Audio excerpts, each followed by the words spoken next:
Assalamualaikum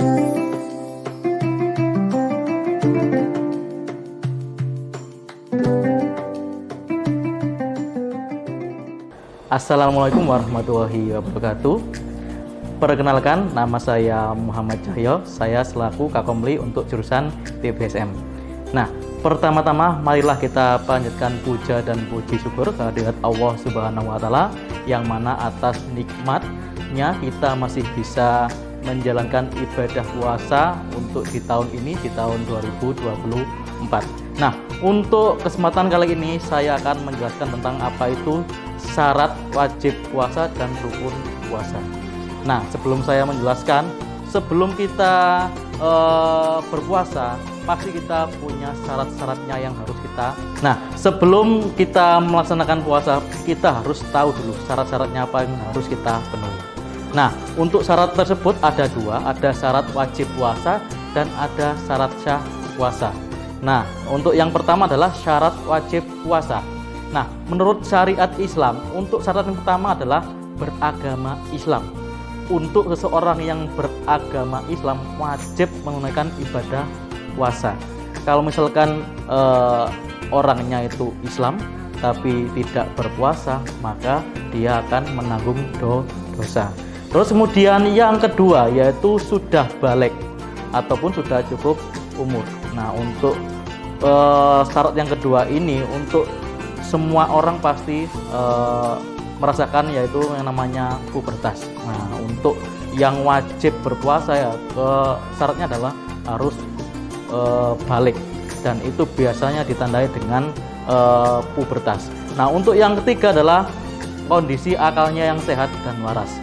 Nah, sudah pasti dong, untuk yang berakal sehat pasti wajib berpuasa. Untuk kalian yang berakal sehat tapi tidak berpuasa, nah pasti ada dosa yang harus kalian tanggung saat kalian tidak berpuasa.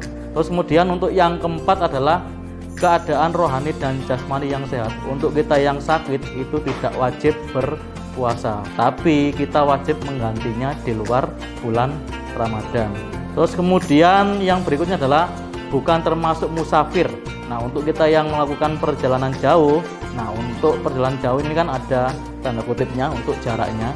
Apabila kita menempuh perjalanan di atas 100 km, insya Allah kita termasuk orang yang musafir dan tidak wajib untuk berpuasa.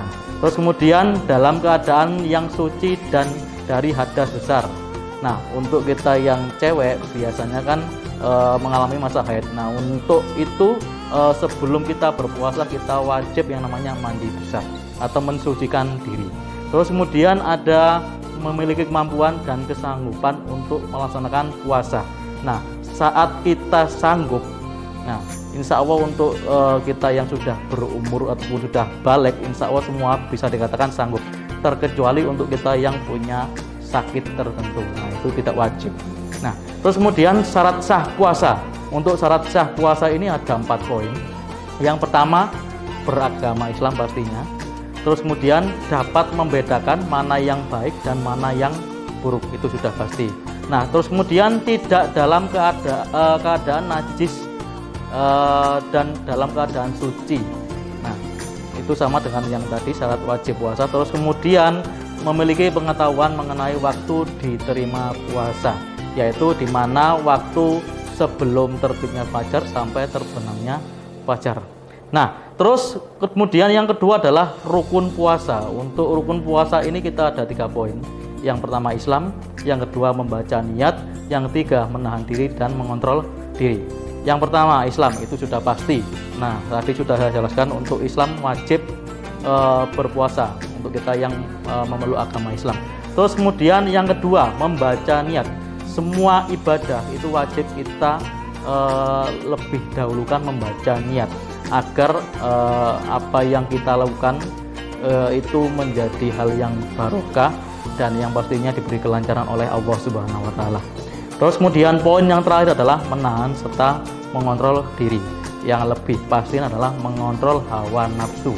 Nah, ini yang menjadi musuh berat bagi kita adalah menahan hawa nafsu. Nah, untuk mengontrol hawa nafsu kita, diusahakan kita itu setiap harinya atau satu hari saat berpuasa itu melaksanakan hal yang baik-baik. Nah, untuk hal yang baik ini silakan nanti bisa diartikan sendiri. Nah, untuk ketiga ini wajib kita ketahui, karena kenapa? Untuk rukun-rukun puasa ini apabila kita tidak tahu salah satunya, kita tidak akan bisa menjalankan ibadah puasa. Nah, mungkin itu yang bisa saya sampaikan, semoga bermanfaat. Sampai ketemu di bulan puasa di tahun depan. Oke, see you. Assalamualaikum warahmatullahi wabarakatuh.